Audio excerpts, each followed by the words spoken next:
Alright guys, today I'm going to be showing you how to replace your power jet nozzle. So this is kind of like a mock-up of what it would look like on the bike. So, you know, you'd have your motor here and then your air filter popped right there. So essentially what you'd want to do first is, I would definitely take the top cover off. Just gonna make getting to the car a little bit easier, and kind of going to be messing around with it. Alright, so first thing you want to do is, I guess you'd go to the other side of the bike, but I'm going to flip it over on that way. And this guy right here, your power jet. So we're going to take that apart. We're going to take this needle out, but before we do that, we want to know where we are. So that way when we put back in the screw, we put it back at the same point that it was at. And so to do that, make sure I'm going the right way. Alright, so you can see that from now, you see how you got the slot there? You're gonna go in one turn, half. So that's half a turn right there.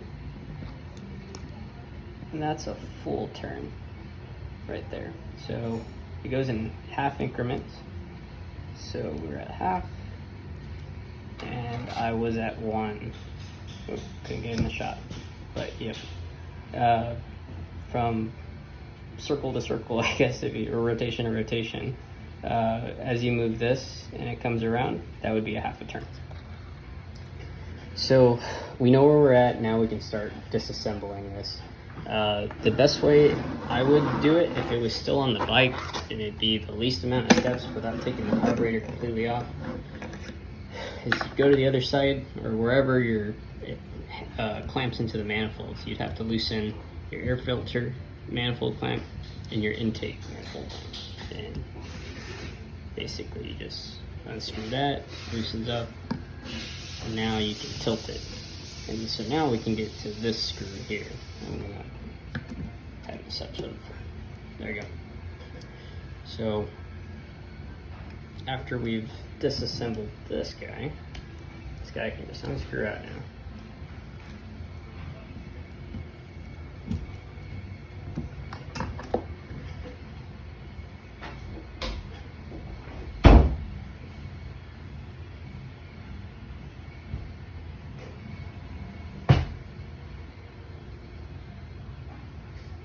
So you're gonna see this pop out, but there's gonna be your main needle, this steel piece.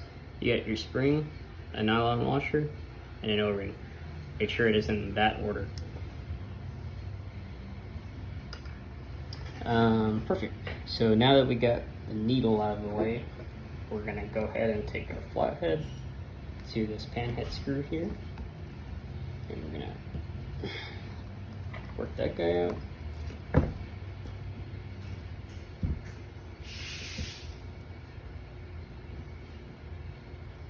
There it is. So that O-ring's still in there.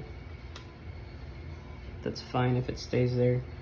And it's the same setup on this pan head screw, to where you want the nylon and then the O-ring piece. So next, I normally just take the needle and I'll just pop the O-ring out like that.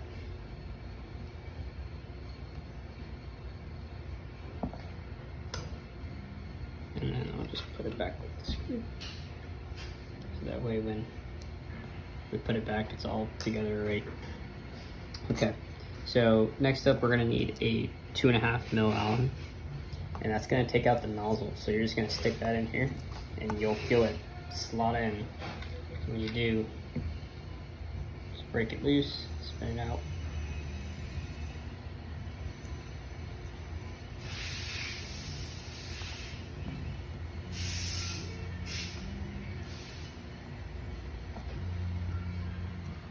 Alright, so it came loose. This guy just pops on out. So there's the old one. Reasons you would be replacing this, maybe you wanted to shorten it to a certain location in the area, maybe you shortened it too much and you want to go back to stock. you know, there's whatever you want to do. But in either case, this is the new one they're going to replace it with. Going to go in back in the same exact way. So we're just going to input. There's a threaded side and then a solid side. We're going to input the solid side, and obviously the Allen head goes right there. Come on. Alright. And then just keep screwing it until it gets to the bottom. Alright, when you do, what I do is I take 2 fingers and just torque it as much as my fingers can go. I don't want to over torque this. It's brass on aluminum. It could very much easily strip. So that's the last thing you want to do. Okay, so next we're going to put this pan head screw back on. I have the pan head screw, the nylon, and the over.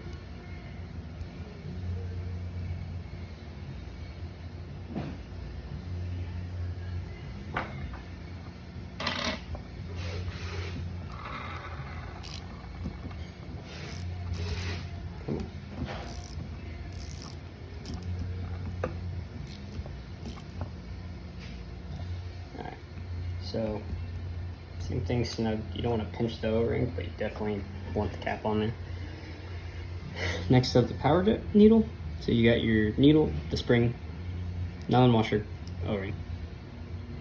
And how we're going to set this up is as soon as we thread it in. This guy's pretty finely threaded, so it might take you a second.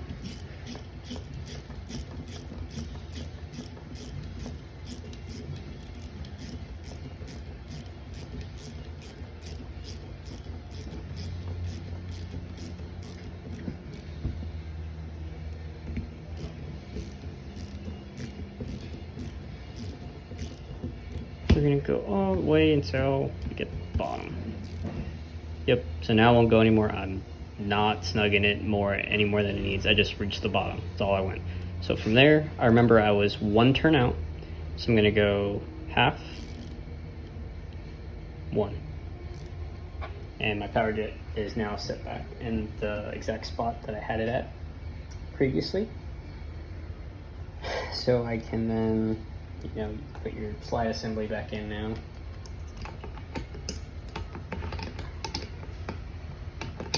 Maybe. Wrong way.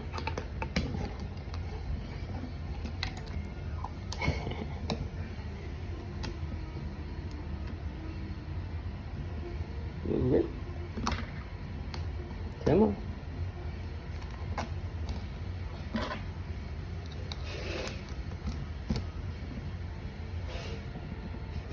Alright, so yeah, after that you would just put everything back snug into the manifold, make sure all the carb is tight against the manifold and that there's not going to be any air leaks.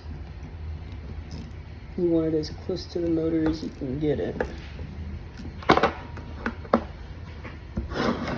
And now you have your power jet tube. This one is a little bit longer, so it throws a little bit faster into the mix, since it's as soon as the slide reaches this nozzle is when this power jet activates. I guess you can't really see that.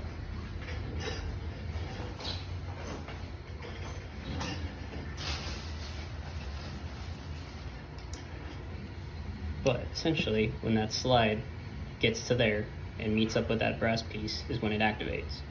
And so the longer nozzle gives you a little bit faster of a reaction, can take out, you know, maybe some different lean spots that you're having in different areas without having to add another power jet in a different location. Alright, well, that's the tip of the day.